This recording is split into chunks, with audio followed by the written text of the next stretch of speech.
আমি অনেকগুলো অনিয়ম দেখেছি, অনেকগুলো মারাত্মক রকমের ত্রুটি দেখেছি, যেই ত্রুটিগুলো আসলে পুরো নির্বাচন প্রক্রিয়াটাকে প্রশ্নবিদ্ধ করেছে। এরকম পরিস্থিতিতে আমি নির্বাচন কমিশনের সকলে এই বিষয়ে যেটা বলবো যে একমত পোষণ করলেও বিশেষ কিছু কারণে তারা আমার যে মতামতটা, এই মতামতটা গ্রহণে অপারগতা প্রকাশ করেছে।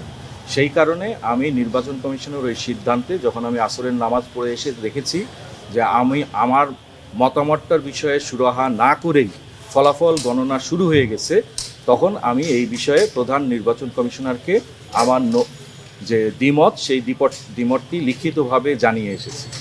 সময় খুব কম হওয়ার কারণে এই রকম পরিস্থিতিতে আমার পক্ষে নির্বাচন কমিশনার হিসেবে দায়িত্ব পালন করা সম্ভব নয়। সেই কারণে আমি নির্বাচন কমিশন থেকে পদত্যাগের ঘোষণা দিচ্ছি।